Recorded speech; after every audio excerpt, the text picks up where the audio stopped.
Hello everyone, welcome back to my YouTube channel. और इस video के अंदर हम लोग जो है रेशो वाले चैप्टर्स का रिवीजन कर रहे हैं, पूरा का पूरा full revision, one shot revision you can say. तो इस चैप्टर से आपके एग्ज़ाम के अंदर इस साल जो 2023 में एग्ज़ाम होने वाला है 31 मार्च को, तो आपका जो है 8 मार्क्स के क्वेश्चंस आएंगे as per your sample paper. CBSE का जो सैम्पल पेपर है उसमें एग्जैक्टली तो 9 मार्क्स के क्वेश्चन दिए हुए रेशो से। पहले ये 4 नंबर का ही आता था रेशो वाला, जो पास्ट ईयर्स का अगर पेपर देखोगे तो सिर्फ और सिर्फ 4 नंबर का इसका वेटेज होता था। लेकिन इस साल जो है इसका वेटेज बढ़ा दिया है सीबीएसई ने, और आप कह सकते हो 8 मार्क्स का क्वेश्चन तो आएगा ही आएगा। पहले तो ये लो जी, यहाँ पे भी मैं आपको दिखा दूँ सैम्पल पेपर में। जब आप जाओगे ना, जो सीबीएसई का 2023 का जो सैम्पल पेपर है 22-23 का, तो उसके अकॉर्डिंग एक तो क्वेश्चन नंबर 27 देखोगे तो उसका जो और वाला पार्ट है ये भी रेशो का है। Which one of the following is correct, तो ये रेशो का है। Quick ratio is more than current ratio, inventory turnover, तो ये 1 नंबर का, तो एक ये हो गया क्वेश्चन। इसके बाद क्वेश्चन नंबर 28 जो है वो भी क्या है, इंटरेस्ट कवरेज रेशो से है, तो 2 नंबर हो गए। और अगर इसको और वाले को हटा दो तो एक 28 1 मार्क्स का हो गया। इसके बाद 2 क्वेश्चन आए हुए हैं, question number 32 and 33। Question number 32 जो है वो है आपका क्या, लिमिटेशंस ऑफ रेशो एनालिसिस।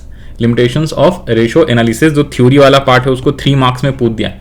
तो रेशो में से सिर्फ क्वेश्चंस थ्योरी वाले वो करके मत जाना, इसका जो यू कैन से जो अदर टॉपिक्स है, थ्योरी वाले टॉपिक है उसको भी करके जाना, सिर्फ न्यूमेरिकल क्वेश्चन करके मत जाना आप। और क्वेश्चन 33 जैसा कि रेशो से 4 नंबर का एक क्वेश्चन है ही, ठीक है जी। इसके अंदर return on investment, net asset turnover ratio, और इसका और वाला भी पार्ट है, तो 2 रहेगा क्वेश्चन, उसमें से कोई एक करना है। तो वापस लौट के आ जाते हैं। तो कहने का मतलब क्या है, ये जो चैप्टर्स है आपके लिए 8 मार्क्स का है और बहुत ही ज़्यादा इंपॉर्टेंट रहता है और बहुत ही आसान होता है। टोटल आपको बेसिकली 15 रेशो पढ़ने हैं। सैम्पल पेपर में जो 2 एक्स्ट्रा रेशो दिए हुए हैं तो एक्स्ट्रा दे दिया, बट आपके एग्जाम में वैसे वो आएगा नहीं, सच बताऊं तो, ठीक है जी। सैम्पल पेपर के जितने भी क्वेश्चंस होते हैं ना एग्जाम में 99% तो ये चांस रहता है कि वो आता नहीं। तो आप जो अपने बेसिक जो चैप्टर्स है उसके अंदर जितने भी रेशोज हैं उसको अच्छे से करके जाओ। तो इस चैप्टर्स के अंदर we have to study total 7 topics. हम लोग को टोटल 7 टॉपिक्स पढ़ने हैं। सबसे पहले मीनिंग ऑफ रेशो पढ़ना है एंड अकाउंटिंग रेशो का मीनिंग। सेकंड जो टॉपिक है एक्सप्रेशन ऑफ रेशो। थर्ड है meaning of ratio analysis and fourth है जी ऑब्जेक्टिव और ratio analysis and fifth advantage, फिर लिमिटेशन। तो ये लिमिटेशंस वाले से याद रख लेना, इस लिमिटेशंस वाले से सैंपल पेपर में पूछा हुआ है, ठीक है जी। 3 मार्क्स के अंदर क्वेश्चन नंबर 33 था, राइट। तो इसका मतलब है ये जो 1 से लेके 6 तक के जो थ्योरी के टॉपिक है ना रेशो वाले, ये भी आपको अच्छे से पढ़ के जाना है। हो सकता है ऑब्जेक्टिव पूछ दे एग्जाम में या एडवांटेजेस पूछ दे, ठीक है जी। तो सैंपल पेपर में लिमिटेशन दिया हुआ था, तो लिमिटेशन ज़्यादा इंपॉर्टेंट रहता है। फिर ऑब्जेक्टिव्स, एडवांटेज, ये चीज़ भी आप पढ़ के जाना। मैं आपको सारी चीज़ इसमें कवर करा रहा हूँ, ओके। और लास्ट जो टॉपिक है classification, also known as types of ratio. तो इसके अंदर we have to study total 4 classifications है, और इन 4 टाइप्स के अंदर जो है टोटल हमें 15th रेशो पढ़ने हैं। वैसे प्रैक्टिकली देखा जाए तो जब आप हायर स्टैंडर्ड में जाओगे, ग्रेजुएशंस वगैरह में, बीकॉम ऑनर्स या बीबीए, इन सब कोर्सेज में एडमिशन लोगे, तो आपको जो है 15 से भी ज़्यादा रेशियोज पढ़ने होते हैं। बहुत टाइप के रेशियोज होते हैं, ठीक है जी। तो आपको मेनली क्लास 12th में सिर्फ और सिर्फ 15 रेशियोज ही पढ़ने, तो आपको इसी के साथ स्टिक रहना है, ओके। तो आइए जरा सबसे पहले स्टार्ट करते हैं क्या मीनिंग। तो 2 चीज़ों का मीनिंग हमें पढ़ना है। नंबर 1 रेशो किसे कहते हैं, जो मैथमेटिक्स में भी आपने पढ़ा हैगा, ठीक है। मैथ्स में भी रेशो का एक चैप्टर होता था, कैलकुलेशंस वगैरह 9th 10th 11th 12th इन सब में आपने पढ़ा होगा। और दूसरा है अकाउंटिंग रेशो। दूसरा क्या है आपका, अकाउंटिंग रेशो है। तो रेशो का क्या मतलब होता है, रेशो का सिंपल मतलब होता है arithmetical relationship between interdependent and related items. जब किसी 2 या 2 से अधिक इंटरडिपेंडेंट या रिलेटेड आइटम के बीच में हम जब अर्थमेटिकल रिलेशनशिप निकालते हैं ना, तो उसे रेशो बोलते हैं। लेकिन जब मैं अकाउंटिंग रेशो की बात करूं तो इसके अंदर क्या होता है, अकाउंटिंग रेशो में expressed as arithmetical relationship between 2 accounting variables. तो 2 अकाउंटिंग वेरिएबल्स के बीच यहां पे क्या था, कोई भी रिलेटेड आइटम्स या रिलेटेड वेरिएबल्स, ठीक है। आइटम्स या वेरिएबल कुछ भी लिख सकते हो। वेरिएबल का मतलब होता है वो चीजें जो चेंजेबल हो, और यहां पे अकाउंटिंग जो वेरिएबल्स होएगा, तो कोई 2 अकाउंटिंग वेरिएबल्स के बीच अगर हम रिलेशंस को एक्सप्रेस करते हैं अर्थमेटिकल फॉर्म में, तो उसे हम बोलते हैं अकाउंटिंग रेशो। एग्जांपल के तौर पे जैसे आप जीपी रेशो निकालते हो, सबसे आसान जो है करंट रेशो, लिक्विड रेशो। तो current ratio equals to current assets upon current liabilities.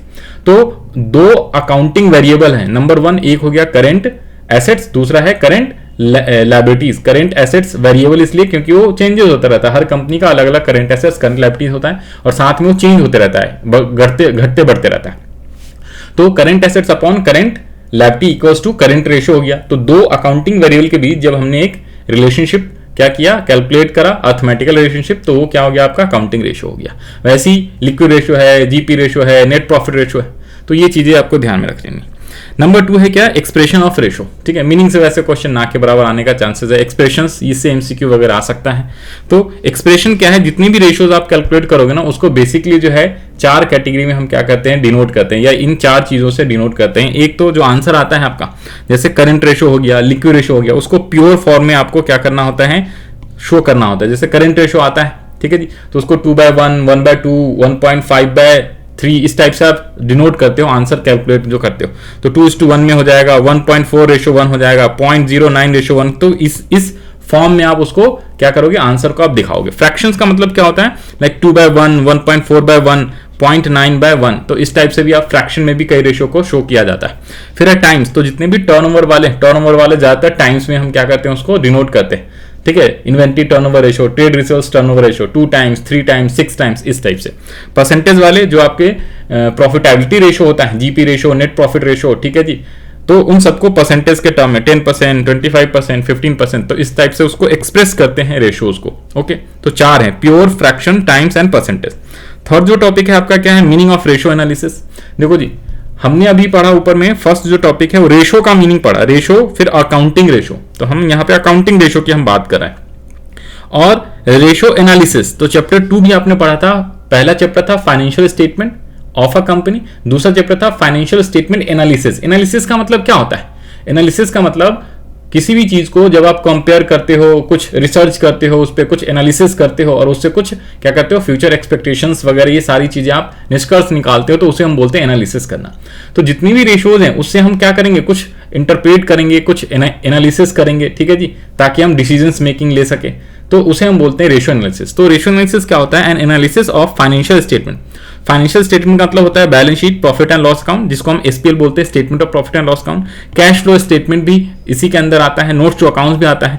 तो फाइनेंशियल स्टेटमेंट एनालिसिस को, financial statement of a company का जब हम एनालिसिस करते हैं with the help of accounting ratios, जो हमने ऊपर में अकाउंटिंग रेशियोज पढ़े अभी मीनिंग, तो अभी नीचे हम लोग अकाउंटिंग रेशियो कैलकुलेट करना सीखेंगे, करेंट रेशियो, लिक्विड रेशियो, तो इन सब से एनालिसिस करते हैं ना, तो उसे हम लोग बोलते हैं रेशियो एनालिसिस। कहने का मतलब किसी भी कंपनी का फाइनेंशियल स्टेटमेंट का आप क्या करते हो, एनालिसिस करते हो, किसकी हेल्प से, अकाउंटिंग रेशियोज की हेल्प से, तो उसे हम क्या बोलते हैं जी, रेशियो एनालिसिस बोलते हैं। जैसे जीपी रेशियो किसी कंपनी का 20% है, एनपी रेशियो 10% है, तो हम एनालिसिस कर सकते हैं कि अच्छा ग्रॉस प्रॉफिट मतलब जितना भी सेल करता है उसमें से 20% उसका क्या हो रहा है, प्रॉफिट हो रहा है।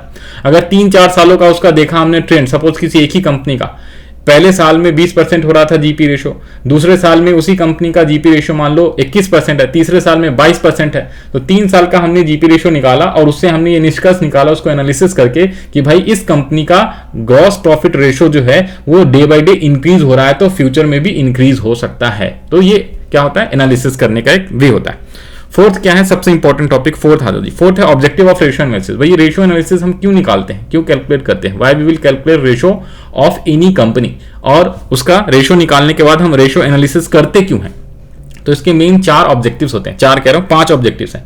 नंबर 1, अकाउंटिंग इंफॉर्मेशन को सिंप्लीफाई करने के लिए। भाई रेशियो निकालेंगे ना तो जितनी भी अकाउंटिंग इंफॉर्मेशन है वो सिंप्लीफाई हो जाता है। एग्जांपल के तौर पे अगर मैंने करंट रेशियो निकाला, हमें पता है आइडियल करंट रेशियो 2:1 होता है, आप सभी ने पढ़ रखा है, we are basically revising our chapter.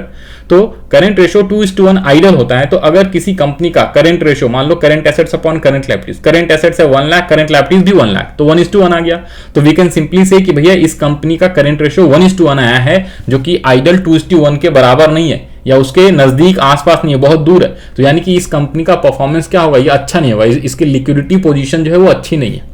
Correct. तो ये होता है क्या, अकाउंटिंग इंफॉर्मेशन को आसान तरीके से सिंप्लीफाई कर देना। सेकेंड है क्या, डिटरमाइन लिक्विडिटी, कि उसकी लिक्विडिटी पोजीशन क्या है। जो अभी मैंने बताया आपको लिक्विडिटी पोजीशन बताया बेसिकली कि भाई करंट रेशियो 1:1 आया है, तो इसका मतलब उसकी लिक्विडिटी कंडीशंस खराब है।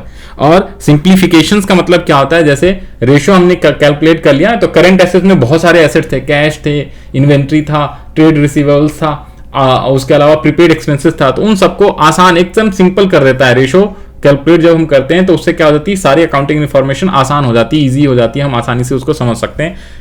अंडरस्टैंड कर सकते हैं। तो एक तो रेशियो एनालिसिस का होता है क्या, सिंप्लीफाई करना अकाउंटिंग इन्फॉर्मेशन को ऑब्जेक्टिव। दूसरा होता है डिटरमाइन लिक्विडिटी को डिटरमाइन करना किसी भी कंपनी का, उसके लिए हम लिक्विडिटी रेशियो निकालते हैं, करंट रेशियो और लिक्विड रेशियो निकालते हैं। उसके बाद है to assess operating efficiency of the business की जो ऑपरेटिंग एफिशिएंसी है उसको असेस करने के लिए कि किसी भी बिजनेस ऑर्गेनाइजेशंस का जो ऑपरेशंस है, जो काम चल रहा है वो सही कर रहा है, ठीक है, ठीक ठाक चल रहा है कि नहीं चल रहा है। फिर है क्या, analyse the profitability of the business. तो इसके लिए हम प्रॉफिटेबिलिटी रेशियो निकालेंगे, GP ratio, NP ratio, operating ratio, operating profit ratio, return on investments जो आपको निकालना है, also known as return on capital employed. तो ये 5 टाइप के प्रॉफिटेबिलिटी रेशियो होते हैं। इसको जब हम निकालते हैं तो उससे हमें पता चलता है किसी भी कंपनी का प्रॉफिटेबिलिटी सिचुएशंस कैसा है, अच्छा प्रॉफिट कमा रहा है कंपनी या प्रॉफिट नहीं कमा रहा है। अगर नेट प्रॉफिट आया नहीं, नेट लॉस आ रखा है, तो फिर क्या हो गया, वो कंपनी अच्छी नहीं है, एक तरीके से आप ये भी कह सकते हो।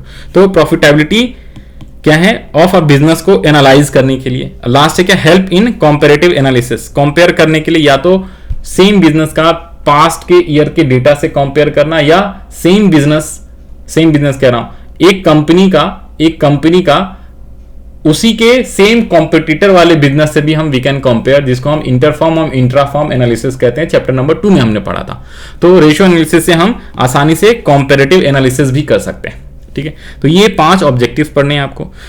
फिफ्थ क्या है, फिफ्थ है एडवांटेज ऑफ रेशियो एनालिसिस। अब रेशियो एनालिसिस का क्या एडवांटेज होता है, हम अकाउंटिंग रेशियो कैलकुलेट करने के बाद उसको एनालाइज करते हैं तो उसके क्या क्या फायदे हैं, सिंपल वर्ड में बोलो तो क्या क्या फायदे हैं।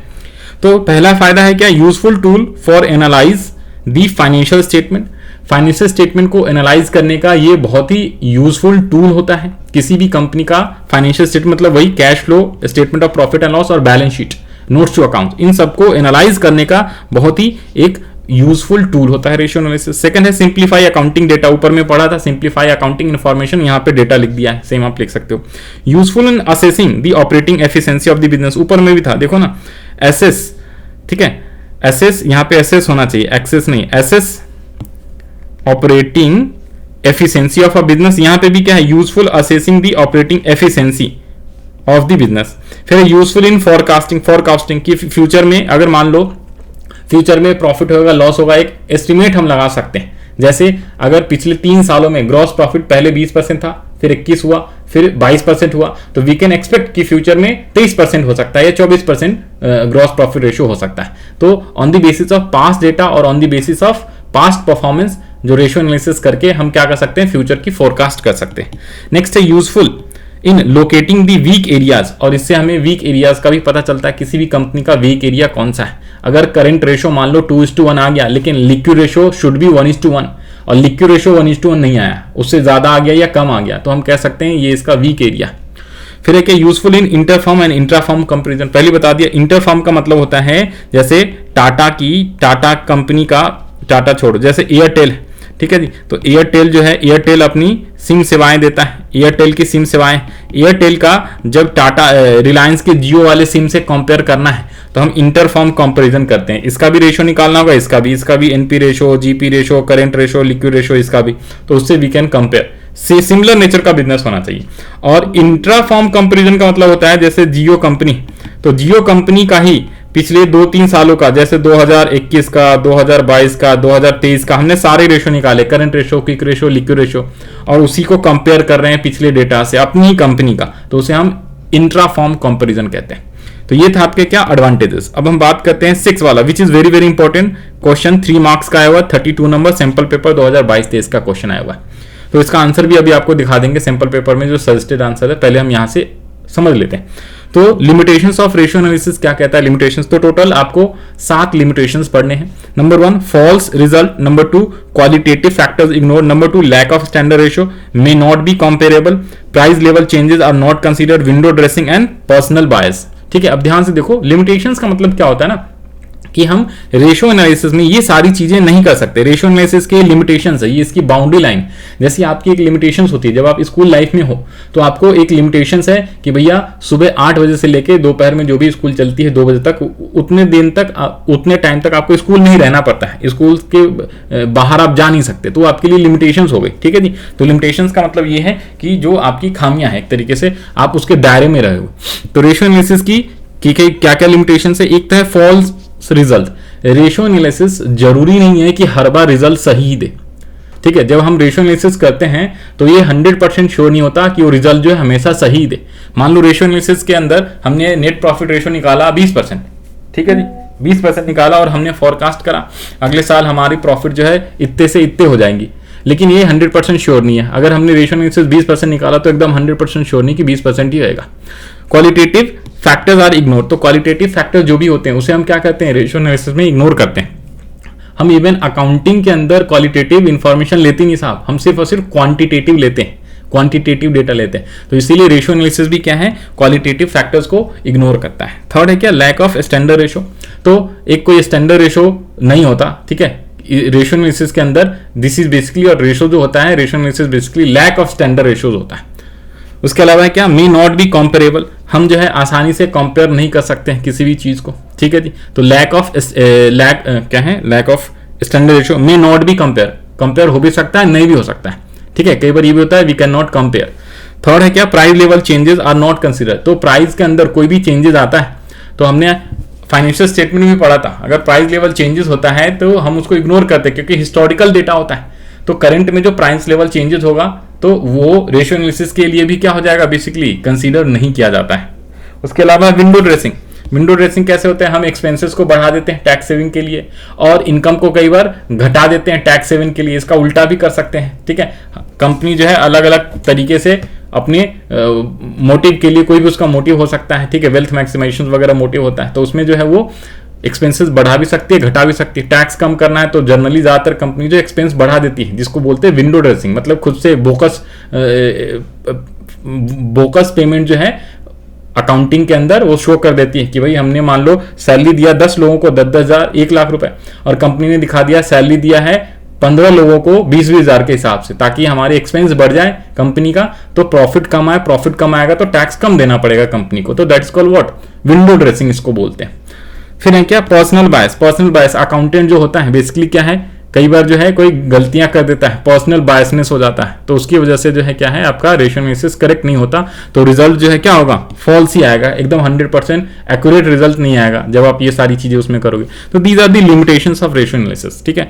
और यहाँ पे आ जाओ जी, जो आपका क्वेश्चन 32 था ना, लिमिटेशंस ऑफ अकाउंटिंग, तो यहाँ पे इसका जब आप आंसर देखोगे, जो मार्किंग स्कीम है सीबीएसई का, क्वेश्चन नंबर 32, तो देखो यहाँ पे क्वेश्चन 32 में बोला है various accounting practices as limitations is highlighted given statement. तो लिमिटेशंस क्या है, accounting data, ignore price level changes, ignore qualitative and non monetary aspects, forecasting, तो दीज आर व्हाट जो है आपका लिमिटेशंस है। तो यहाँ पे टोटल 7 लिमिटेशंस थे यहाँ पे, तो ये सारे आप लिमिटेशंस लिख सकते हो इसमें से, ठीक है। तो ये चीजें, इसके बाद हम बढ़ते हैं क्या, सबसे important topic, that's called classification of ratio, also known as types of ratio. यही है मेन इंपॉर्टेंट, यहाँ से आपका न्यूमेरिकल पोर्शन स्टार्ट होता है। तो तकरीबन 17-18 मिनट हो गए हैं, हमने ऊपर के 6 जो टॉपिक थ्योरी वाले थे वो भी कंप्लीट कर लिया। तो मैं आपको पूरा कंप्लीट, वन शॉट का मतलब है पूरा का पूरा 100% सिलेबस करा रहा हूँ, क्योंकि 8 नंबर का इससे क्वेश्चन आने वाला है, तो बहुत ही ज्यादा इंपॉर्टेंट, तो थ्योरी वाले टॉपिक भी अच्छे से आप कंप्लीट करके जाओगे। अब क्लासिफिकेशन के अंदर ऊपर में बताया था 4 टाइप्स के क्या है, आपको क्लासीफाई किया हुआ है, रेशो को 4 टाइप्स में क्लासीफाई किया हुआ है। Number 1 liquidity ratio, number 2 solvency, number 3 जो है आपका टर्नओवर रेशो, नंबर 4 है profitability ratio. Number 1 liquidity ratio, number 2 आपका हो गया है solvency ratio, turnover also known as activity ratio and profitability ratio. तो लिक्विडिटी में आपको 2 रेशो पढ़ने, करंट रेशो और लिक्विड रेशो। लिक्विड रेशो का दूसरा नाम जो होता है एसिड टेस्ट रेशो और क्विक रेशो भी होता है। लिक्विड रेशो का दूसरा नाम क्या होता है, लिक्विड रेशो का दूसरा नाम एसिड टेस्ट रेशो या फिर क्विक रेशो भी होता है। सॉल्वेंसी रेशो में 4 रेशोज पढ़ने, debt to equity, total asset to debt, proprietary ratio, interest coverage ratio. तो इसमें debt to equity, total asset to debt ये बड़ा ही आसान होता है। प्रोप्राइटी रेशो और इंटरेस्ट कवरेज रेशो इसको थोड़ा सा सही से करके जाना, बच्चे कई बार इसमें गलतियां करते हैं, फार्मूला भी भूल जाते हैं, इसके क्वेश्चंस आते हैं इंटरेस्ट कवरेज रेशो वगैरह के। फिर है क्या, turnover ratio also known as activity ratio, T for turnover, T for times. तो इसका आंसर जो होता है जनरली टाइम्स में होता है, ठीक है जी। सॉल्वेंसी रेशो का जो है आप जो है क्या कर सकते हो, रेशोज में लिख सकते हो और कुछ जो है टाइम्स में भी होता है। और लिक्विडिटी जो होता है प्योर में होता है, मतलब उसको 2:1 के फॉर्म में लिखना पड़ता है। टर्नओवर एक्टिविटी टाइम्स में होता है, प्रॉफिटेबिलिटी आपका परसेंटेज में होता है। तो टर्नओवर में 4 पढ़ने हैं आपको, inventory turnover ratio, trade receivables turnover ratio, trade payables turnover ratio और वर्किंग कैपिटल टर्नओवर रेशो।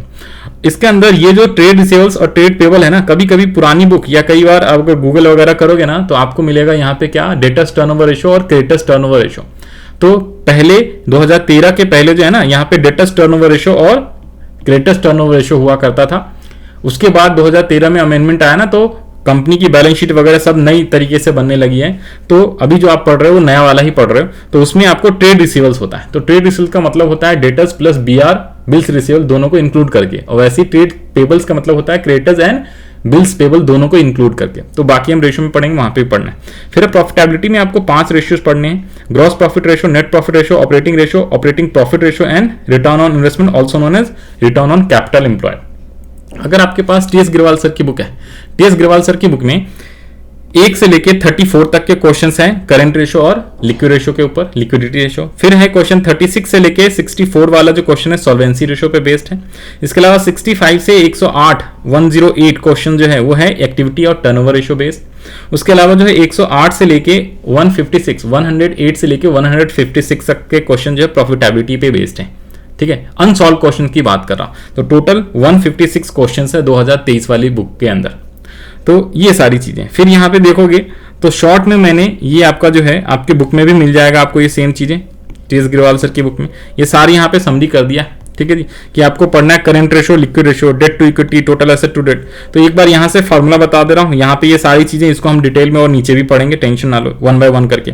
तो देखो करंट रेशियो का मतलब क्या होता है, current ratio equals to current assets upon current liabilities. Liquid ratio also known as quick ratio, acid test ratio. तो liquid assets या quick assets upon current liabilities.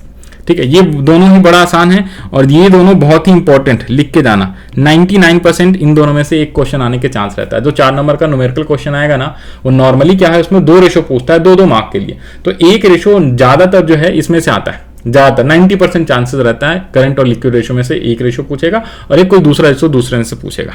बाकी पूछने को कुछ भी पूछ सकता है। फिर डेट टू इक्विटी और टोटल एसेट टू डेट, ये आता है सॉल्वेंसी में, बहुत ही आसान है। डेट टू इक्विटी तो डेट में ऊपर में लिख दिया और डिनोमिनेटर में इक्विटी लिख दिया। न्यूमरेटर में डेट, डिनोमिनेटर में equity. Equity also known as share holders fund, also known as proprietary fund. Proprietary fund भी हम बोलते हैं इक्विटी को और शेयर होल्डर्स फंड को। तो डेट टू इक्विटी है तो डेट अपॉन इक्विटी। अगर टोटल एसेट टू डेट की बात करूं तो टोटल एसेट्स ऊपर में और नीचे में आप डेट लिख दो, सिंपल सी बात है। प्योर में और प्योर में होता है प्रोप्राइटरी रेशियो और इंटरेस्ट कवरेज रेशियो। तो प्रोप्राइटरी रेशियो के अंदर क्या होता है आपका, share holders fund also known as proprietary ratio, also known as equity, divided by total assets. और इंटरेस्ट कवरेज रेशियो है तो जो इंटरेस्ट को कवर करे, तो profit before interest and tax divided by interest on long term debt. Interest on कौन सा, long term debt, short term मत ले लेना, लॉन्ग टर्म सिर्फ लेना। ठीक है, क्वेश्चन में दिया होता है बैंक ओवरड्राफ्ट, उस पर भी इंटरेस्ट, तो उसको इग्नोर करना। सिर्फ और सिर्फ लॉन्ग टर्म का मतलब होता है debenture and bank loan, debenture and bank loan. तो यहाँ पे ध्यान दो, याद करने का तरीका, डेट टू इक्विटी तो debt upon equity, total asset to debt आ गया तो डेट नीचे आ गया, टोटल एसेट्स ऊपर। अब नीचे वाला है प्रोप्राइटरी रेशियो, प्रोप्राइटरी का मतलब इक्विटी शेयर होल्डर्स फंड। तो ऊपर में प्रोप्राइटरी फंड, इक्विटी या शेयर होल्डर्स फंड आ गया। नीचे में कौन सा आएगा, जो ऊपर में टोटल एसेट्स। पहले था डेट टू इक्विटी तो डेट, फिर टोटल एसेट्स वाला आया, टोटल एसेट टू डेट तो डेट नीचे आ गया। फिर है प्रोप्राइटरी, तो यहाँ पे टोटल एसेट जो है ये आपका आ गया क्या, डिनोमिनेटर में। तो आप इस तरीके से कुछ याद करने का तरीका आप लगा सकते हो। सबसे इंपॉर्टेंट इंटरेस्ट कवरेज रेशियो, तो profit before interest and tax, short में से पीबीआईटी भी कहते हैं, पीबीआईटी भी कहते हैं, PBIT upon long term, interest on long term date. फिर है आपका एक्टिविटी और टर्नओवर रेशियो, तो इन्वेंटरी टर्नओवर रेशियो में COGS, cost of goods sold हम बोलते हैं, पहले बोलते थे, और आजकल हम बोलते हैं cost of revenue from operation. तो कभी कभी पुराने क्वेश्चन मिलेगा तो उसमें सीओजीएस भी आप लिख सकते हो। ठीक है जी, क्योंकि पहले COGS cost of goods sold बोला जाता था, आजकल cost of revenue from operation बोलते हैं, और पहले सेल्स बोलते थे और उसको हम आजकल क्या बोलते हैं, आजकल बोलते हैं रेवेन्यू फ्रॉम ऑपरेशन। सेल्स को रेवेन्यू फ्रॉम ऑपरेशन और कॉस्ट ऑफ गुड्स सोल्ड को cost of revenue from operation बोला जाता है। पहले हम सेल्स बोलते थे ना, आजकल रेवेन्यू फ्रॉम ऑपरेशन बोलते हैं। और सीओजीएस का ही फुल फॉर्म क्या होता है, cost of revenue from operation. तो ये दोनों सेम चीज होती है, याद रख लेना। ठीक है जी, तो inventory turnover ratio, inventory turnover, ये 4 तरीके के टर्नओवर, ध्यान से देखो, इसको याद करने का तरीका। इन्वेंट्री किस चीज से बनता है, इन्वेंट्री यानी कि स्टॉक, इन्वेंट्री यानी कि स्टॉक मटेरियल। ठीक है जी, स्टॉक जो है किस चीज से बनता है, तो स्टॉक बेसिकली क्या है, आप जो है cost of goods from operation की, जो आपकी जो गुड्स को बनाने की जो कॉस्ट है, तो वो आएगी आपकी cost of revenue from operation.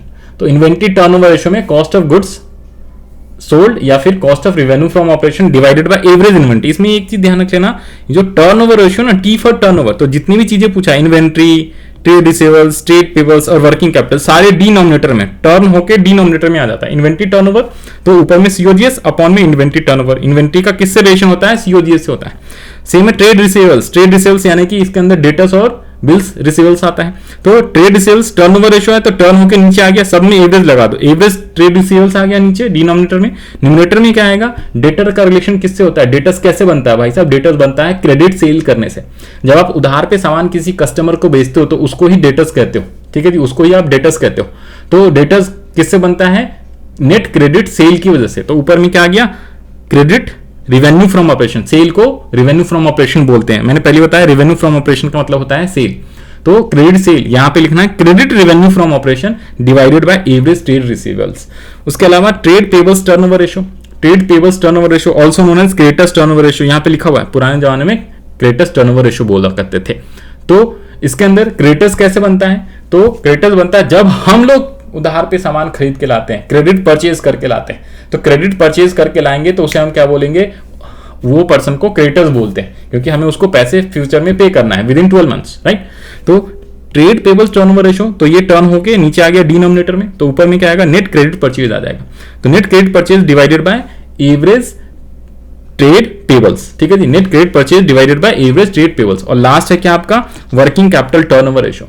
तो वर्किंग कैपिटल में एवरेज नहीं होता, एवरेज नहीं होता, बस ये फर्क है कि अगर एवरेज दे दे, 2 साल का वर्किंग कैपिटल दे दे तब तो एवरेज लगाना पड़ता है, अगर नहीं है तो लगाने की जरूरत नहीं, क्योंकि वर्किंग कैपिटल आपका जनरली साल के एंड का दिया जाएगा। Current assets minus current liability करते हो तो आपका वर्किंग कैपिटल निकल के आता है।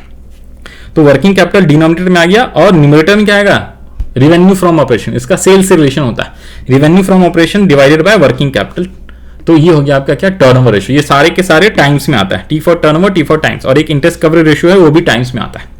इसके बाद हम बात करते हैं 5 रेशियोज प्रॉफिटेबिलिटी की, GP ratio, operating ratio, operating profit ratio, NP ratio and return on investment also known as return on capital employed. तो जीपी रेशियो ये बड़ा ही आसान है, ये सारे परसेंटेज में होंगे, सारे परसेंटेज में होंगे। सबसे पहली बात, इन सभी में क्या होगा, इनटू 100 करना है। प्रॉफिटेबिलिटी है ना, परसेंटेज का मतलब सबको परसेंटेज में क्यों आ रहा है, क्योंकि हम सबको क्या कर रहे हैं, परसेंटेज का मतलब ही है जी हम लोग सबको जो है इनटू 100 से मल्टीप्लाई कर रहे हैं, सबको 100 से मल्टीप्लाई कर रहे हैं, इसीलिए परसेंटेज आ रहा है। तो जीपी रेशियो बहुत ही आसान है, जीपी अपॉन में सेल्स, जीपी का मतलब है ग्रॉस प्रॉफिट, तो ग्रॉस प्रॉफिट अपॉन में सेल्स का मतलब है रिवेन्यू फ्रॉम ऑपरेशन।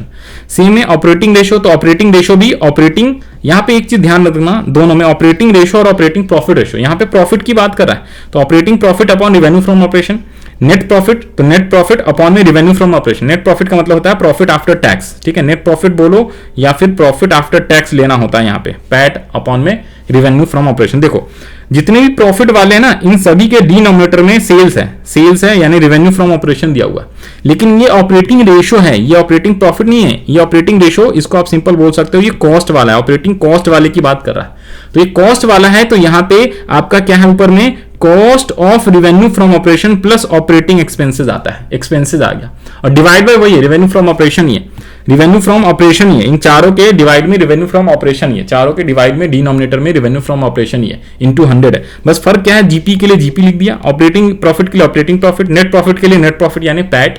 लेकिन जब ऑपरेटिंग रेशियो बोलेगा तो ऑपरेटिंग का मतलब ऑपरेटिंग कॉस्ट की बात कर रहा है, तो इसमें एक तो ऑपरेटिंग कॉस्ट यानी cost of revenue from operation भी लेना है, प्लस आपको ऑपरेटिंग एक्सपेंसेस भी लेना है, दोनों को ऐड करते हैं तब जाके ऑपरेटिंग कॉस्ट आता है। और लास्ट वाला सबसे ज्यादा इंपॉर्टेंट है, वेरी वेरी इंपॉर्टेंट लगा लो, return on investment also known as return on capital employed. तो ऊपर में रिटर्न हो जाएगा, रिटर्न का मतलब होता है profit before interest and tax and dividend, इसको हम बोलते हैं शॉर्ट में PBIT, PBIDT, profit before interest dividend and tax. और नीचे में कैपिटल एम्प्लॉयड, तो कैपिटल एम्प्लॉयड कैलकुलेट करने के कई तरीके होते हैं, ठीक है जी, दो तरीका है, एक एसेट साइड से एक लायबिलिटी साइड से। तो इसके ये जितने भी सारे फॉर्मूले उसको हम यहाँ पे नीचे में डिटेल में स्टडी करेंगे, आ जाओ। तो दोबारा से हम पढ़ते हैं, देखो जी, करंट रेशियो का मीनिंग एक बार क्विकली रिवाइज करा दिया, लिक्विड रेशियो का भी मीनिंग। तो formula, current ratio equals to current assets upon current liabilities, liquid ratio equals to liquid assets upon current liability. Liquid assets को क्विक एसेट्स भी कहते हैं और लिक्विड रेशियो को क्विक रेशियो और एसिड टेस्ट रेशियो भी कहते हैं। अब यहाँ पे इसका फर्दर करंट एसेट्स और करंट लायबिलिटी, तो इसमें ध्यान से देखो, अब करंट एसेट्स कैसे निकालोगे क्वेश्चन में, करंट एसेट्स और करंट लायबिलिटी कैसे निकालोगे, तो सीधा सीधा बैलेंस शीट, इसलिए आपको याद होना चाहिए फॉर्मेट, चैप्टर नंबर 1 जो आपने पढ़ा था बैलेंस शीट का फॉर्मेट, वो भी मैं आपको दिखा देता हूं, ध्यान से देखो। हाँ जी, तो ये रहा बैलेंस शीट का फॉर्मेट। चैप्टर नंबर 1 में हमने format of balance sheet and format of SPL आपने पढ़ा होगा, ठीक है जी। तो इसके अंदर जब बैलेंस शीट की बात करूं तो यहाँ पे लेफ्टी साइड होता है, इसके अंदर आपका कौन सा होता है, एक होता है शेयर होल्डर्स फंड, दूसरा होता है share application money, pending allotment, non current liabilities and current liabilities. ये आप ये कर लो, यहाँ से करेक्शंस कर लो, रुको, हाँ जी ये रहा। तो यहाँ पे जो बैलेंस शीट का फॉर्मेट है इसमें सीधा सीधा आपको करंट लायबिलिटीज और करंट एसेट्स, यहाँ पे करंट एसेट्स है एसेट साइड में, तो करंट एसेट्स में क्या क्या चीजें आती हैं, current investment, inventory, trade receives, cash and cash equivalent, short term loans and advances, other current assets. Current liability की बात करें, trade payables, short term borrowings, other current liabilities and short term provisions, ये इसके सब heads होते हैं, ठीक है। ये चैप्टर 1 में आपने अच्छे से पढ़ रखा होगा। तो सीधा सीधा करंट लायबिलिटीज और करंट एसेट्स, तो ये मैंने यहाँ पे ये चीज बता दिया कि जो आपका करंट एसेट्स और करंट लायबिलिटीज है, करंट एसेट्स और करंट लायबिलिटीज कैसे कैलकुलेट करेंगे, तो ये सीधा बैलेंस शीट का फॉर्मेट आपको याद होना चाहिए। चैप्टर 1 इसके लिए वेरी वेरी इंपॉर्टेंट। हेडिंग सब हेडिंग, एक क्वेश्चन 3 to 4 मार्क्स का हेडिंग सब हेडिंग से भी आता है, तो मैं ये अज्यूम कर रहा हूँ आपने वो पढ़ रखा है, अच्छे से याद कर रखा है। तो करंट एसेट्स करंट लायबिलिटी वहां से डायरेक्टली कैलकुलेट करेंगे। फिर इसके अलावा क्विक एसेट्स, तो क्विक एसेट्स कैसे निकालते हैं, सेकंड वाले रेशो के लिए लिक्विड रेशो यानी क्विक रेशो या लिक्विड रेशो के लिए क्विक एसेट्स या लिक्विड एसेट्स कैसे निकालते हैं। तो करंट एसेट्स में जब आप inventory and prepaid expenses minus कर देते हो तो आपका क्विक एसेट्स आ जाता है। इसके बाद बात करें वर्किंग कैपिटल का, वर्किंग कैपिटल रेशो भी अभी हमें नीचे पढ़ना, वर्किंग कैपिटल टर्नओवर रेशो और वर्किंग कैपिटल करंट रेशो वाले में भी काम आता है। तो क्वेश्चन में कई बार क्या देगा ना, वर्किंग कैपिटल दे देता है, तो वर्किंग कैपिटल का फॉर्मूला क्या होता है, current assets minus current liabilities करते हो तो आपका वर्किंग कैपिटल निकल के आता है। अब इन दोनों का आइडियल रेशो क्या होता है, तो करंट रेशो का आइडियल होता है 2:1 और क्विक रेशो का आइडियल होता है 1:1। मतलब किसी भी कंपनी का अगर करंट रेशो 2:1 आया है या इसके एकदम आसपास है तो वो कंपनी अच्छी मानी जाती। जिसका लिक्विड रेशो 1:1 आया है उस कंपनी को अच्छी मानी जाती है। ये इसका क्या होता है, एनालिसिस में हमें पढ़ना होता है। देखो करंट एसेट जो होता है ना, ऑलवेज करंट लायबिलिटीज का 2 गुना होना चाहिए। अगर करंट लायबिलिटीज का मतलब है आपको विद इन 12 मंथ्स कितनी की अमाउंट लायबिलिटी पे करनी पड़ेगी, मान लो 12 महीने के अंदर आपकी करंट लायबिलिटीज है 10,000, यानी कि 10,000 को आपको 12 महीने के अंदर अंदर पे करना है, तो 10,000 कैश भी तो होने चाहिए पे करने के लिए। तो अगर आपके पास करंट एसेट्स 10,000 का 2 गुना यानी 20,000 होना चाहिए, like inventory, cash and cash equivalents, ठीक है जी, डेटर्स, प्रीपेड एक्सपेंसेस, ये सब 20,000 इसलिए क्योंकि हमें पे तो करने 100% 10,000, लेकिन हमें 10,000 मिलने भी तो चाहिए। अगर हो सकता है कोई देने वाला हमें डेटा से पैसे लेने, तो अगर 10,000 ही रहेगा डेटर्स करंट एसेट टोटल, तो कई बार कोई पैसे ना भी देगा तो फिर हम पे नहीं कर पाएंगे, क्योंकि मांगने वाला तो पूरा पैसा मांगने आएगा। लेकिन जब हम जिससे मांगने गए हैं, लेने गए हैं पैसे, तो जरूरी नहीं वो सारे पैसे हमें कलेक्ट हो जाए। तो इसलिए बोलता है ideal current ratio should be 2:1। समझ में आएगी बातें, मैं थोड़ा सा शॉर्ट में बता रहा हूँ, क्लास के अंदर एक्सप्लेन करके बताते हैं। तो करंट रेशो हमेशा डबल होना चाहिए करंट लायबिलिटीज के। और लिक्विड रेशियो का मतलब एकदम लिक्विड के फॉर्मेट में, लिक्विड एसेट्स कितनी होनी चाहिए, जितनी करंट लायबिलिटी पे करनी है उतनी एकदम लिक्विड में होना चाहिए। मतलब लिक्विड का मतलब है जिसको तुरंत कैश में कन्वर्ट करके उसको तुरंत पे कर दें, दैट्स कॉल्ड लिक्विड एसेट्स। तो इसीलिए डेटर्स और प्रीपेड एक्सपेंसेस लिक्विड एसेट्स में नहीं आता, क्योंकि उससे कैश कराने में थोड़ा वक्त लग जाता है, और करंट लायबिलिटीज वाला तुरंत आ जाए पैसे मांगने तो हम नहीं दे पाएंगे। तो इसलिए ये बताया गया है ideal quick ratio should be 1:1 और current ratio ideal should be 2:1। इसके बाद हम बात करते हैं सॉल्वेंसी रेशियो का। तो solvency ratio debt to equity होता है। डेट टू इक्विटी, तो डेट अपॉन इक्विटी पहले बताया हुआ, total asset to debt, total assets upon debt होता है फार्मूला। अब डेट कैसे निकालेंगे, तो इसका फार्मूला है long term borings plus long term provisions. Long term borings plus long term provision, फिर से वही सेम चीज जो बैलेंस शीट में long term borrowings and long term provision का जो सब हेड्स है उसके अंदर क्या क्या चीजें आती है वो आपको इसके लिए ध्यान रखना पड़ेगा। कौन सी चीजें, तो जब आप हेडिंग सब हेडिंग के लिए ये वाला टेबल आपको बना के दिया था मैंने, एक पेज के अंदर सारी चीजें। तो long term borrowings and long term provision, long term provision में provision for gratuity, provision for warranty, provision for earned leave, ठीक है जी। प्रोविडेंट फंड वाला प्रोविजन भी इसमें आता है, प्रोविडेंट फंड। और long term borrowing debenture, bonds, term loan ज्यादा 12 महीने से ज्यादा वाला, public deposit, loan from others, तो ये सारे आते हैं लॉन्ग टर्म बोरिंग्स के अंदर। बट क्वेश्चन में ज्यादातर डिवेंचर और बॉन्ड्स या लोन दिया होगा, टर्म लोन और प्रोविजन के अंदर, इन दोनों को जब आप जोड़ देते हो तो उसे हम बोलते हैं क्या, डेट बोलते हैं। तो debenture, bonds, public deposit, etc या लॉन्ग टर्म प्रोविजन, तो इन दोनों को जोड़ोगे डेट आ जाएगा। टोटल डेट की बात करें, कई बार फॉर्मूले में टोटल डेट देता है, तो क्वेश्चंस में ये सारे फॉर्मूले आपको अलग से बना के दिया, ये आपको बुक में सारी चीजें मिलेगी नहीं, तो इकट्ठा मैंने ये पीडीएफ बना दिया। जिनको पीडीएफ चाहिए तो नीचे टेलीग्राम डिस्क्रिप्शन में लिंक दे दिया मैंने टेलीग्राम चैनल का, वहां से जाके ये फ्री में डाउनलोड कर सकते हो। अब बात करें नॉन करंट लायबिलिटीज का, कह रहा हूं टोटल डेट, तो टोटल डेट का मतलब होता है non current liabilities plus current liabilities और debt equals to total debt minus current liabilities, क्योंकि टोटल डेट में दोनों डेट होते हैं, इसके लिए आपको फॉर्मेट बैलेंस शीट का याद रखना पड़ता है। टोटल डेट का मतलब है आपका एक तो होता है नॉन करंट लायबिलिटीज और करंट लायबिलिटीज, तो इन दोनों को जोड़ देते हैं तो टोटल डेट आता है।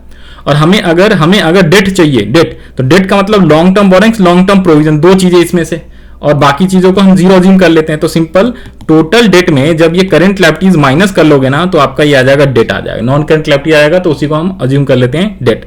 तो यानी कि debt equals to total debt minus current liabilities, क्योंकि टोटल डेट इक्वल्स टू होता है non current liabilities plus current liabilities होता है। इसके बाद हम बात करें इक्विटी का, also known as share holders fund, also known as proprietary fund.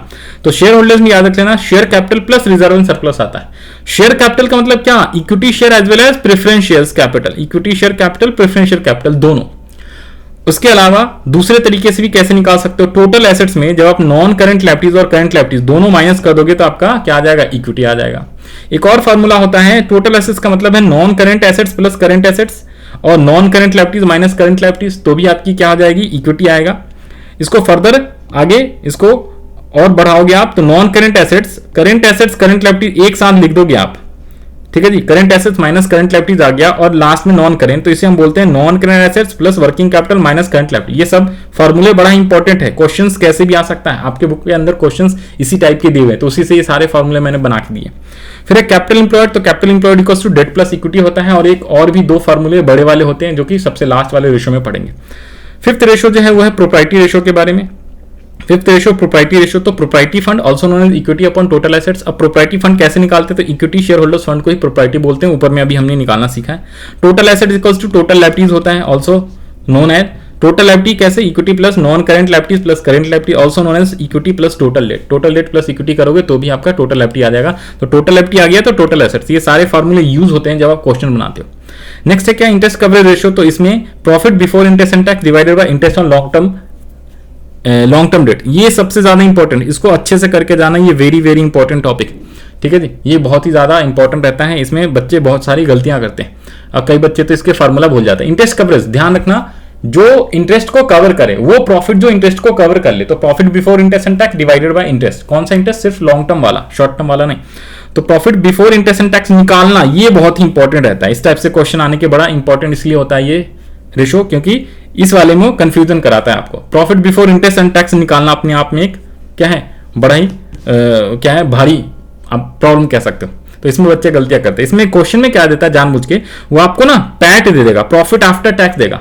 तो पैट में जब आप टैक्सेस और इंटरेस्ट दोनों ऐड करते हो तब जाके प्रॉफिट बिफोर इंटरेस्ट टैक्स आता है। प्रॉफिट आफ्टर टैक्स दिया हुआ है, आफ्टर से बिफोर आपको निकालना है, तो उसमें इंटरेस्ट और टैक्स दोनों ऐड करना होता है। अब उसको कैसे करते हैं, और पैट को ही हम लोग, पैट को क्या बोलते हैं, profit after tax plus tax जोड़ दोगे ना तो इसे आप लोग बोलते हो प्रॉफिट बिफोर टैक्स। तो अगर सिर्फ प्रॉफिट बिफोर टैक्स देगा तो भी इंटरेस्ट आपको जोड़ना है, तब जाके profit before interest and tax आएगा। और profit before interest and tax निकालने के लिए जो प्रॉफिट बिफोर टैक्स है, पहले इसे निकालना पड़ता है फ्रॉम पैट। ये कैसे निकालते हैं ध्यान से देखो। तो profit before tax equals to, यहां पे फुल फॉर्म लिख दिया है, प्रॉफिट बिफोर टैक्स, पीबीटी का full form profit before tax होता है, और पैट का profit after tax. Profit before tax का मतलब क्या होता है जी, PAT plus interest. Profit after tax का मतलब होता है पीबीटी माइनस इंटरेस्ट। ये समझाने के लिए। और देखो क्वेश्चन में आपको क्या देगा, जब आप टेबल बनाओगे ना, सबसे पहले प्रॉफिट बिफोर टैक्स लिखना होता है, फिर इसमें से इंटरेस्ट घटाते हैं तो प्रॉफिट बिफोर टैक्स आता है, फिर इसमें से टैक्सेशन घटाते हैं तो प्रॉफिट आफ्टर टैक्स आता है। तो अगर आपको पैट दे देगा तो इसीलिए इसमें टैक्स जोड़ो और इंटरेस्ट जोड़ो, तब जाके प्रॉफिट बिफोर टैक्स आता है। ये फॉर्मूला ऐसे आया है क्योंकि हम उल्टा चल रहे हैं। उसके अलावा क्वेश्चन में अगर प्रॉफिट बिफोर टैक्स देगा और टैक्स रेट आपको देता है, ठीक है, सॉरी प्रॉफिट बिफोर कह रहा हूं, प्रॉफिट आफ्टर टैक्स देगा। एग्जांपल के तौर पे आपको नीचे है, ये रहा एग्जांपल के तौर पे, देखो क्वेश्चन बताता हूं, यहां पे फॉर्मूला पहले बता दूं आपको। क्वेश्चन में पैट दे देता है और टैक्स रेट दे देगा, आपको कहेगा पीबीआईटी निकालो, तो उसके लिए आपको पहले पीबीटी निकालना है फर्स्ट स्टेप, फिर पीबीआईटी निकालना है। कैसे, पैट लिख लो डिवाइडेड बाय 100% माइनस टैक्स का जो रेट है 30%। तो मान लो अगर 7 लाख रुपए दिया हुआ है और टैक्स रेट दिया हुआ है कितना, 30%, तो 100 माइनस 30 यानी 70% से आपको डिवाइड करना है, तो 10 लाख रुपए पीबीआईटी आ जाएगा, पीबीटी।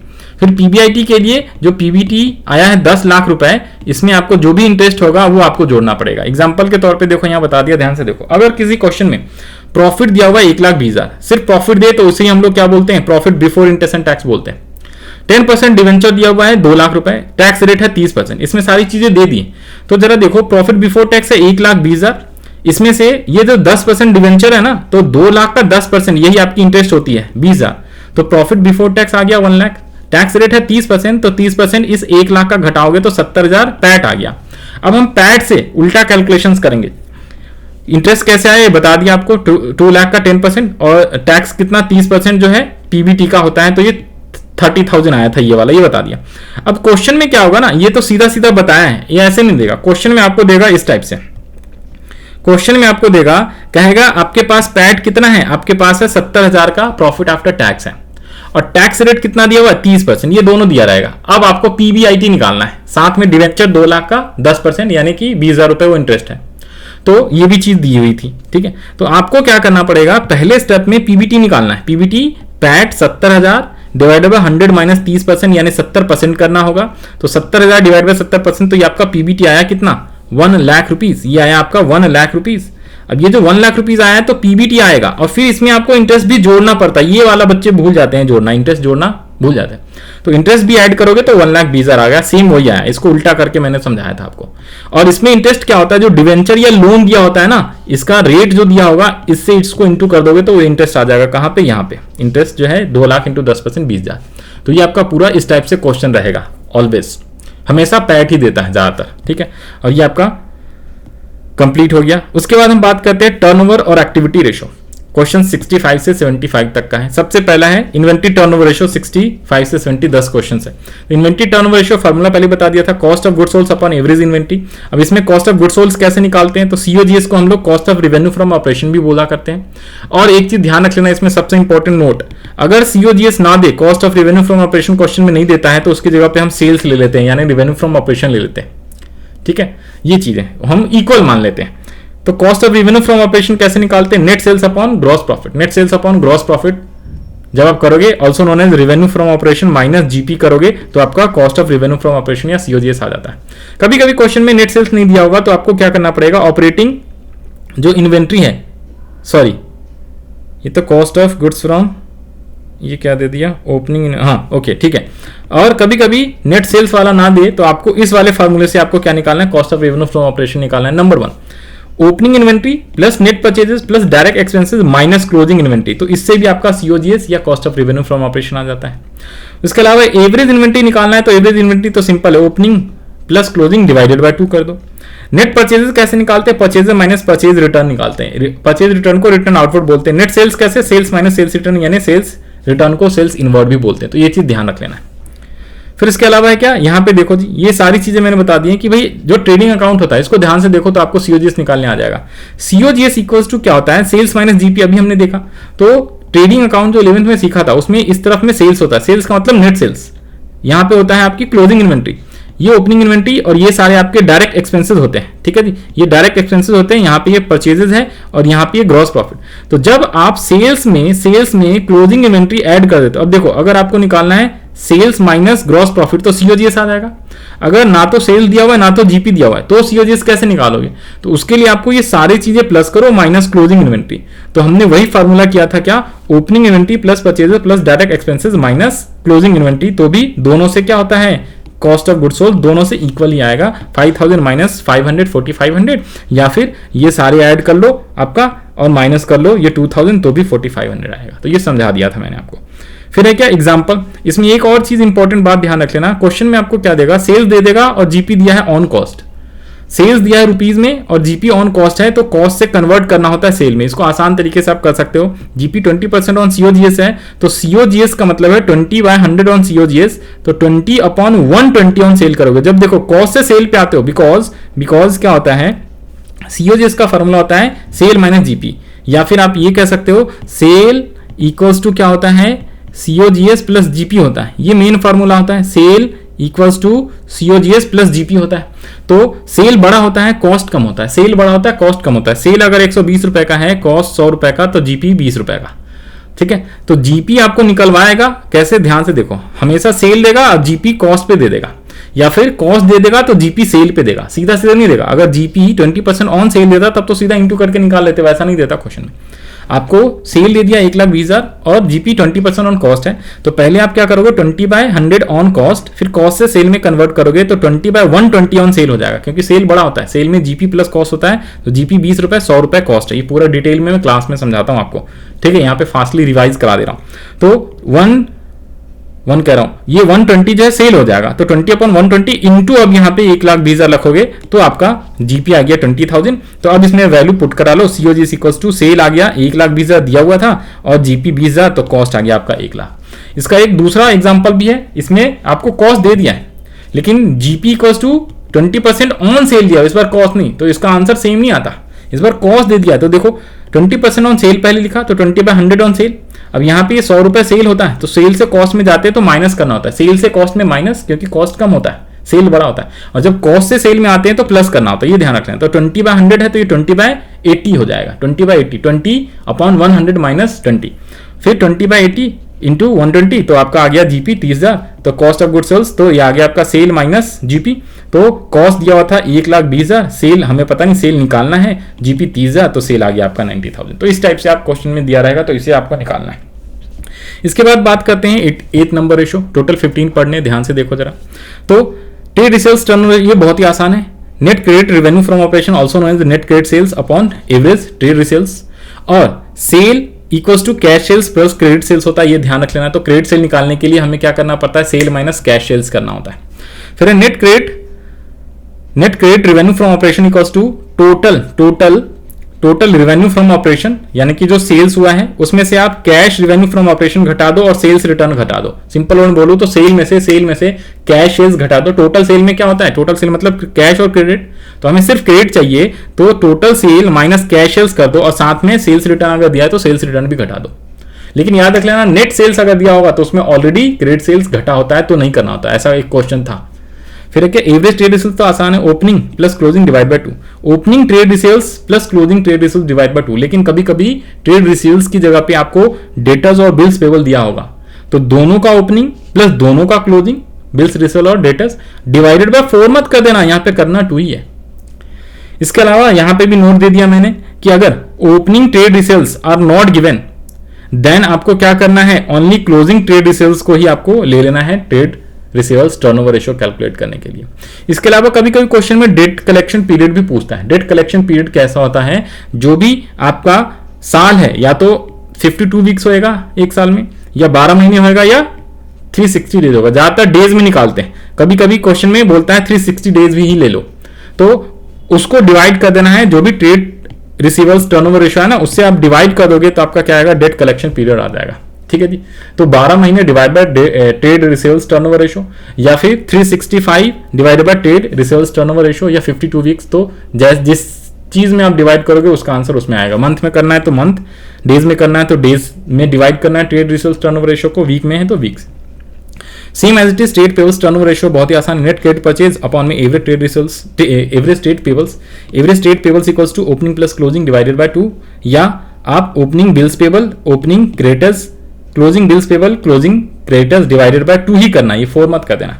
और डेट पेमेंट पीरियड निकालना है, ठीक है। यहाँ पे नेट क्रेडिट परचेज कैसे निकालते हो, तो total purchase minus cash purchase, simple है, जैसे सेल्स निकालते हैं, और माइनस परचेज रिटर्न भी कर देना। डेट पेमेंट पीरियड होता है जैसे डेट कलेक्शन पीरियड होता है, तो डेट पेमेंट पीरियड में इस बार जो है वही सेम है, divided by trade payables turnover ratio से डिवाइड करना है। यहाँ पे आप चाहो तो ये भी लिख सकते हो, नेट क्रेडिट परचेजेस कैसे निकालते हैं, तो equals to total purchases minus cash purchases minus purchase return. ठीक है, ये चीज होता है। इसके बाद हम बात करें वर्किंग कैपिटल टर्नओवर रेशियो, आइए फटाफट क्विकली कर लेते हैं हम लोग, बस अब छोटा सा ही रह गया, आसान है। वर्किंग कैपिटल टर्नओवर रेशियो में वर्किंग कैपिटल डिनोमिनेटर में आ जाता है, क्योंकि इसका सिर्फ क्लोजिंग देगा, ओपनिंग क्लोजिंग नहीं देता वर्किंग कैपिटल। अगर देगा तो हम इसका भी एवरेज कर देंगे, बट आपके क्वेश्चन में सिर्फ क्लोजिंग वर्किंग कैपिटल आएगा, तो current assets minus current liabilities कर देना है, और रेवेन्यू फ्रॉम ऑपरेशन यानी सेल से आपको क्या कर देना है, न्यूमरेटर में लिख देना है। वर्किंग कैपिटल कैसे निकालते हैं, current assets minus current liabilities. Revenue from operation कैसे निकालते हैं, cash sales plus credit sales, also COGS plus gross profit करोगे तो भी आपका रेवेन्यू फ्रॉम ऑपरेशन आ जाएगा। नेक्स्ट है प्रॉफिटेबिलिटी रेशियो, 5 अब बच गए हैं, प्रॉफिटेबिलिटी रेशियो सॉरी, फोर्थ वाला जो है वो है 5 रेशो पढ़ने इसके अंदर प्रॉफिटेबिलिटी रेशो, बस अब खत्म हो गया। तो सबसे पहले जीपी रेशो बहुत ही आसान है, GP upon revenue from operation, net profit ratio, net profit upon revenue from operation यानी कि सेल्स इंटू 100 सब में कर देना, परसेंटेज में आएगा। अब जीपी कैसे निकालते हैं, तो सेल्स माइनस सीओजीएस, ऊपर में अभी हमने देखा हुआ, रेवेन्यू फ्रॉम ऑपरेशन सेल्स को बोलते हैं और कॉस्ट ऑफ गुड्स सोल्ड को सीओजीएस बोलते हैं। नेट प्रॉफिट कैसे निकालते हैं, तो GP plus indirect incomes minus indirect expenses. कभी कभी जीपी ना देगा तो उस टाइप से आपको सेल्स माइनस सीओजीएस करना है, जीपी इससे निकला। और इनडायरेक्ट इनकम्स के अंदर operating income plus non operating income दोनों लेना है, और एक्सपेंसेस में operating expense minus non operating expense. यहाँ पे ये इनकम ही आ गया, यहाँ पे दोनों में एक्सपेंसेस लिखना है, इसको थोड़ा सा सुधार कर लो। ओके, ये जो इनकम है यहाँ पे एक्सपेंस आएगा ना भाई, इनकम को प्लस किया तो एक्सपेंस को माइनस करो, तो ऑपरेटिंग एक्सपेंसेस और नॉन ऑपरेटिंग एक्सपेंसेस, तो इन दोनों को आप इनडायरेक्ट एक्सपेंसेस बोला करते हो। तो जीपी निकालने के लिए सेल्स माइनस सीओजीएस, और इसमें इनडायरेक्ट इनकम को क्या बोलते हैं, ऑपरेटिंग और नॉन ऑपरेटिंग, दोनों इनकम को इनडायरेक्ट इनकम बोलते हैं, जो इनडायरेक्ट वाला, डायरेक्ट वाला नहीं। और इनडायरेक्ट एक्सपेंसेस में ऑपरेटिंग और नॉन ऑपरेटिंग दोनों लिख लो। फिर है क्या, सीओजीएस कैसे निकालते हैं, तो वही same, purchase plus direct expense, opening inventory minus closing inventory, purchases plus direct expenses. और ये इंपॉर्टेंट है, कभी कभी क्वेश्चन में आपको डिक्रीज इन इन्वेंट्री और इंक्रीज इन इन्वेंट्री देगा। डिक्रीज इन इन्वेंट्री का मतलब होता है ओपनिंग कम है, क्लोजिंग ज्यादा हो गया, नहीं, डिक्रीज इन इन्वेंट्री का मतलब ओपनिंग माइनस जो क्लोजिंग है वो आपका आया है क्या, पॉजिटिव में, तो इसको आप प्लस करोगे। और जब इंक्रीज इन इन्वेंट्री होता है तो इसका मतलब है क्लोजिंग इन्वेंट्री आपकी ज्यादा हो गई है, तो इसलिए इसको माइनस करना, ये ध्यान रख लेना, ये दो बड़ा ही इंपॉर्टेंट रहता है सीओजीएस निकालने। ये तो ऊपर वाला फॉर्मूला है, तो इसमें परचेज प्लस डायरेक्ट एक्सपेंसेस में डिक्रीज देगा तो प्लस करना है, इंक्रीज इन्वेंट्री देगा तो माइनस करना है, ठीक है जी। इसके अलावा ratio 13 and 14, operating ratio, operating profit ratio. Operating profit तो आसान है, ऑपरेटिंग प्रॉफिट का मतलब ऑपरेटिंग प्रॉफिट अपॉन सेल्स यानी revenue from operation into 100। Operating ratio का मतलब है COGS plus operating expenses upon में रेवेन्यू फ्रॉम ऑपरेशन इनटू 100, ये बड़ा ही इंपॉर्टेंट रहता है, ठीक है जी। अब इसमें देखो जी, सीओजीएस कैसे निकालते हैं, वेरिएबल सीओजीएस का full form cost of goods sold और also known as cost of revenue from operation. फिर है क्या, नॉन ऑपरेटिंग एक्सपेंस क्या होता है, ऑपरेटिंग एक्सपेंस क्या होता है, बिकॉज जब आप ऑपरेटिंग प्रॉफिट निकालते हो, ठीक है, ऑपरेटिंग प्रॉफिट निकालते हो, ठीक है, तो यहां पे क्या होता है, net profit plus non operating expenses minus non operating. देखो ऑपरेटिंग निकाल रहे हो ना, तो इसमें नॉन की बात कर रहा, नॉन ऑपरेटिंग एक्सपेंस को प्लस करो। नॉर्मली एक्सपेंस तो माइनस होता है, तो ऑपरेटिंग एक्सपेंस होता है तो माइनस होता है, लेकिन यहां पे नेट प्रॉफिट से निकालेंगे तो नॉन ऑपरेटिंग एक्सपेंसेस को प्लस करना है, क्योंकि इसमें नॉन ऑपरेटिंग ऑलरेडी घटा रहता है, और नॉन ऑपरेटिंग इनकम को माइनस करना है, ये इंपॉर्टेंट है, ध्यान रख लेना। लेकिन जब ग्रॉस प्रॉफिट से बात करेंगे तो सीधा सीधा है, ऑपरेटिंग इनकम जोड़ दो और माइनस कर दो ऑपरेटिंग एक्सपेंस, तो इससे ऑपरेटिंग प्रॉफिट आता है किसके लिए, इस वाले के लिए, ऑपरेटिंग प्रॉफिट रेशो के लिए, ये वाला फार्मूला। और नॉन ऑपरेटिंग एक्सपेंस किसे कहते हैं, नॉन ऑपरेटिंग इनकम किसे कहते हैं, यहाँ पे प्लस माइनस कर रहे हैं ना उसके लिए। तो नॉन ऑपरेटिंग मतलब जो बिजनेस के ऑपरेशन से बाहर की एक्सपेंसेस है या इनकम है, जैसे देखो लॉस बाय फायर या थेफ्ट। लॉस बाय फायर होना ये नॉर्मल ऑपरेटिंग बिजनेस नहीं होता, अचानक दुर्घटना हो गया। फिर loss on sale of non current asset, fix asset जिसे हम बोलते हैं, भाई फिक्स एसेट्स हम खरीदते हैं बिजनेस को चलाने के लिए, ना कि बेचने के लिए। तो फिक्स एसेट जब आप बेचोगे तो उस पर प्रॉफिट हो या लॉस हो, लॉस होएगा तो एक्सपेंस होता है नॉन ऑपरेटिंग, प्रॉफिट होता है तो नॉन ऑपरेटिंग इनकम्स होती है, तो इन सबको नॉन ऑपरेटिंग बोला जाता है। फिर है क्या आपका interest on long term borings, यानी डिवेंचर पे जो इंटरेस्ट देते हो वो ऑपरेशंस का नहीं होता, नॉन ऑपरेटिंग होती। उसके अलावा नॉन ऑपरेटिंग इनकम के अंदर डिविडेंड रिसीव किया, इंटरेस्ट ऑन इन्वेस्टमेंट रिसीव किया, ये सारे क्या होते हैं, नॉन ऑपरेटिंग इनकम्स होते हैं, ये ध्यान रख लेना है। ये 11th क्लास में ही पढ़ना था वैसे। तो यहाँ पे ट्रेडिंग और प्रॉफिट एंड लॉस बता दिया। तो यहाँ पे जो होते हैं ना ये डायरेक्ट एक्सपेंसेस होते हैं, लेकिन इसमें जो होता है ये सारा इनडायरेक्ट एक्सपेंस और इनकम होता है। तो इनडायरेक्ट में कुछ ऑपरेटिंग भी होता है, कुछ नॉन ऑपरेटिंग। ऑपरेटिंग एक्सपेंस कैसे होते हैं, जैसे रेंट देना, सैलरी देना स्टाफ को, ये सब ऑपरेटिंग एक्सपेंस होते हैं। नॉन ऑपरेटिंग जैसे अभी बताया ना, loss by fire, loss by theft, ठीक है जी, loss on sale of fix assets, तो होता है नॉन ऑपरेटिंग। तो इन दोनों को मिला के इनडायरेक्ट इनकम और इनडायरेक्ट एक्सपेंस होता है, तो इसलिए कैलकुलेशन हमें करनी होती है। फिर है क्या, लास्ट रेशो सबसे important, return on capital employed, also known as return on investment. Return on investment, return on capital employed, इसका फॉर्मूला होता है profit before interest and tax and dividend, profit before interest and tax and dividend, ठीक है, profit before interest and tax and dividend divided by capital employed into 100। अब profit before interest tax and dividend निकालते कैसे हैं, तो profit after tax plus interest plus tax, तो ये आपका आ जाता है क्या, profit before interest tax and dividend. अगर डिविडेंड दिया है तो उसको भी बाद में प्लस करना होता है, बट ये मेन फॉर्मूला यही है आपका, ठीक है। Profit before tax plus interest, same जो ऊपर में हमने इंटरेस्ट कवरेज रेशियो में निकाला था। तो जब भी प्रॉफिट आफ्टर टैक्स दिया होगा तो उसको बिफोर टैक्स निकालने के लिए 100 माइनस टैक्स रेट से करना होता है। फिर है कैपिटल एम्प्लॉयड क्या है, तो capital employed equals to debt plus equity होता है, ऊपर में भी हमने पढ़ा था। अब हम बात करें डेट का, तो डेट में दो चीजें आती हैं, डेट में long term borrowings, long term provision. इसके अलावा इक्विटी की बात करें तो share capital plus reserve and surplus, और शेयर कैपिटल में भी दो आता है, share equity share capital, preference share capital. तो ये सारी चीजें मैंने बताई। अब बात करें दूसरे तरीके से, ये आपका जो है लेफ्टी साइड वाला है, एक और भी फॉर्मूला है। देखो टोटल लैप्टी में जब आप करंट लैप्टी माइनस करोगे तो भी आपका क्या जाता है, कैपिटल एम्प्लॉयड आता है। Total liability equals to total assets होता है, तो total assets minus current liabilities करोगे तो भी कैपिटल एम्प्लॉयड आ जाएगा। और टोटल एसेट्स इक्वल्स टू क्या होता है, non current assets plus current asset, दो ही होता है। तो नॉन करंट प्लस करंट में माइनस करो करंट लैप्टीज तो भी आपका कैपिटल एम्प्लॉयड आता है। तो इसको हम बोलते हैं non current assets plus working capital, current assets minus current liabilities करोगे तो वर्किंग कैपिटल आएगा। तो इसलिए ये सारे फॉर्मूले बना के मैंने आपको दिए हुए, कुछ करने की जरूरत नहीं एक्स्ट्रा। ये सारे बैलेंस शीट से आता है, फॉर्मूला डिराइव होता है, जो आपका चैप्टर फर्स्ट था, फॉर्मेट ऑफ बैलेंस शीट पढ़ना। ठीक है जी। और ये चीज बता दिया profit before interest and tax कैसे निकालते हैं। तो अगर कोई प्रॉफिट बिफोर इंटरेस्ट टैक्स दिया हुआ है तो इसमें पहले इंटरेस्ट माइनस होता है, तो ईबीआईटी आता है, प्रॉफिट बिफोर टैक्स भी बोलते हैं इसको। फिर अगर आप इसमें टैक्स माइनस करोगे तो प्रॉफिट आफ्टर टैक्स या अर्निंग आफ्टर टैक्स होता है। फिर इसमें डिविडेंड जब आप माइनस करते हो तब जाके earning available for equity shares होता है। और डिविडेंड में क्या होता है, यहाँ पे प्रेफरेंस डिविडेंड पहले होता है, ठीक है। और फिर divide by number of equity share करते हो तो अर्निंग पर शेयर होता है। ये बीएसटी में आपको पढ़ना था, आज ही एग्जाम हुआ होगा 25 तारीख को, तो उसमें बीएसटी में आपको पढ़ना था। तो हमें उल्टा करना होता है, तो जो जहां से जो चीज दे दे वहां से ऊपर वाले ये सारे ऐड करते चले जाओ तो profit before interest and tax and dividend निकल के आता है। तो हमें ये वाला पोर्शन निकालना होता है फॉर्मूला के लिए, ठीक है जी। इसके अलावा सबसे इंपॉर्टेंट इंप्रूव, डिक्लाइन और नो चेंजेस वाला किसी भी रेशियो से पूछ देगा, किसी भी रेशियो से इंप्रूव, डिक्लाइन और नो चेंजेस वाले क्वेश्चंस आ जाते हैं। तो इसका शॉर्टकट क्या है, इसका कंसेप्ट क्या है, देखो एक होता है इंक्रीज, डिक्रीज और नो इफेक्ट, जिसका हम नो चेंज, डिक्लाइन और इंप्रूव, इस टाइप से क्वेश्चन पूछेगा कि कोई एक रेशियो दे देगा, कोई सा भी रेशियो दे देगा, डेट इक्विटी, प्रॉफिटेबिलिटी, ज्यादातर करंट रेशियो, लिक्विड रेशियो और डेट टू इक्विटी देता है, बट कोई भी रेशियो दे सकता है। अब इसके लिए आपको क्या करना है, ध्यान से देखो, कंसेप्ट तीन ही है। देखो कोई भी रेशियो देगा ना तो या तो इक्वल 1 देगा, लेस देन 1 देगा, ग्रेटर देन 1 देगा, इक्वल 1 देगा या तो ग्रेटर देन या लेस देन देगा। जैसे मान लो करंट रेशियो दे देता है 1/2, तो यानी कि ये इसमें फॉल कर रहा है लेस देन 1 में। या फिर आपको डेट टू इक्विटी रेशियो दे देगा आपको 2/5, तो ये भी इसमें फॉल कर रहा है। 2/5 की जगह मान लो 5/2 दे दे तो ये ग्रेटर देन 1 है। या फिर आपको 0.5 डिवाइडेड बाय 0.2 दे दे तो ये आपका इसी में ग्रेटर देन 1 है। 0.9 डिवाइडेड बाय 1 दे दे तो लेस देन 1 है। या फिर आपको 1/1 दे दे, 2/2 दे दे तो इक्वल वाला बहुत कम देता है। तो किसी भी रेशो को पहले कन्वर्ट कर लो 1 के फॉर्म में कि क्या वो 1 से ज्यादा है, 1 से कम है या 1 से इक्वल है, 1 के इक्वल है, ज्यादा है या कम है, कोई भी जो रेशो दे दे। अब उसमें जो फॉर्मूला है उसको आपको याद होना चाहिए, क्योंकि डिनोमिनेटर में कौन कौन सी चीजें आती है और न्यूमरेटर में कौन कौन सी चीजें आती है वो आपको याद रहना पड़ेगा। तो ये एग्जांपल बता दिया, जैसे 2/2 देगा तो भी 10,000/10,000 देगा तो भी इक्वल है, 4/4 या 4:4 सारे इक्वल के एग्जांपल है। ग्रेटर देन 1 कब होगा, जब न्यूमरेटर बड़ा हो डिनोमिनेटर से, 0.75 डिवाइड बाय 0.25, 4/1 या 4:1। लेस देन 1 कब होगा, जब न्यूमरेटर कम होगा डिनोमिनेटर से, 0.75 डिवाइड बाय 1/4 या इस रेशियो टाइप में दिया।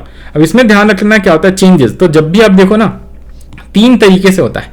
अगर इक्वल वाला है तो उसमें जितने ऊपर माइनस करोगे और नीचे में भी उतना ही माइनस करोगे तो इसमें क्या होगा, इसमें आपका क्या हो जाएगा, बताओ जी बताओ। इसके अंदर आपको कोई भी इफेक्ट नहीं आएगा। जितना ऊपर नीचे प्लस करोगे सेम ही, नो इफेक्ट। लेकिन अगर सिर्फ ऊपर में प्लस करोगे नीचे में 0 प्लस तो आपका इंप्रूव होगा। ऊपर में +0 नीचे में प्लस करोगे कुछ भी तो डिक्लाइन होगा। न्यूमरेटर में आप क्या करते हो, माइनस करते हो कोई भी अमाउंट, डिनोमिनेटर में कुछ भी नहीं करते, डिक्लाइन उल्टा हो जाता है। न्यूमरेटर में 0, डिनोमिनेटर में। तो ये एक आपको बनाया हुआ एनालिसिस करके इस टाइप से होता है। ये चार्ट आपको मिल जाएगा, ठीक है। इसको थोड़ा सा आप सही से कर लेना। इसका भी शॉर्टकट और भी है क्या कि देखो 1 है ना, तो इसमें 3 चीजें ध्यान रख लेना है। 1 है तो अगर ऊपर नीचे प्लस माइनस सेम अमाउंट होगा, प्लस भी हो न्यूमरेटर डिनोमिनेटर में सेम अमाउंट, या माइनस हो ऊपर नीचे दोनों, तो उससे नो चेंजेस होता है। लेकिन अगर सिर्फ ऊपर में प्लस होएगा नीचे में कुछ भी नहीं होएगा, ठीक है, तो आपका इंप्रूव होएगा। या फिर नीचे क्या हो जाएगा, आपको प्लस हो जाएगा, ऊपर में कुछ भी नहीं होगा, तो क्या होगा, आपका डिक्लाइन हो जाएगा। सिंपल आपको समझना है। अगर लेस देन 1 होता है तो इसमें क्या है, आपको जब भी नो चेंज होएगा या तो इंप्रूव होगा या डिक्लाइन। कैसे, जब न्यूमरेटर डिनोमिनेटर सेम रहे, इक्वल हो जाता है तो नो चेंज होएगा। जब न्यूमरेटर ज्यादा बड़ा होगा, डिनोमिनेटर छोटा हो जाएगा तो क्या होगा, वो इंप्रूव हो जाएगा ना। वो ऐड प्लस करके चेक करना होगा आपको। और न्यूमरेटर कम है डिनोमिनेटर ज्यादा है तो ऑलवेज डिक्लाइन होता है। इसी टाइप से ग्रेटर देन 1 में है, दोनों इक्वल होएगा तो नो चेंज होता है। न्यूमरेटर क्या हो जाता है आपका, बड़ा हो जाता है डिनोमिनेटर से, तो ऑलवेज इंप्रूव होगा, क्योंकि डिवाइड करोगे तो आंसर ग्रेटर देन 1 में आता है। न्यूमरेटर कम है, डिनोमिनेटर बड़ा है तो आपका डिक्लाइन आता है। तो इस टाइप से ये एग्जांपल वगैरह दिए हुए थे यहाँ पे क्वेश्चन में, तो इस टाइप से आप सोच के कर लोगे। ये सैंपल पेपर का ही है, ये जो लास्ट वाला 32 का इंप्रूव और डिक्लाइन वाला। अगर उसके और में नॉर्मल वाला है ना, तो मैं प्रेफर करूंगा नॉर्मल वाला क्वेश्चन करके जाना, जो फार्मूला वाला इंप्रूव, और उसमें कई बार गलती होने के चांसेस रहते हैं अगर आपका कंसेप्ट 100% क्लियर नहीं है तो यहाँ तक मैंने विद इन 1 आवर्स मैंने आपको ये पूरा का पूरा रेशो का चैप्टर्स रिवाइज करा दिया, completely revision, theory as well as numerical, सारे फार्मूले मैंने एक एक कंसेप्ट वाइज रिवीजन करा दिए। 8 नंबर का सवाल आएगा आपके एग्जाम में, तो all the best to all of you जिन लोग का एग्जाम अकाउंट्स का आने वाला है। और बाकी के रिविजन्स वीडियो जो है उसका लिंक भी नीचे डिस्क्रिप्शन में दे दूंगा, तो वहां से आप कर लेना। Thank you for watching this lecture. I hope आपको ये चीज़ें सारी समझ आ गई। किसी भी टाइप का कोई भी दिक्कत है, डाउट है, तो आप डिस्क्रिप्शन में लिख सकते हो। व्हाट्सएप नंबर भी नीचे डिस्क्रिप्शन में मिल रहा है, उस पर भी आप अपने डाउट्स वगैरह शेयर कर सकते हो। Okay, bye bye, all the best.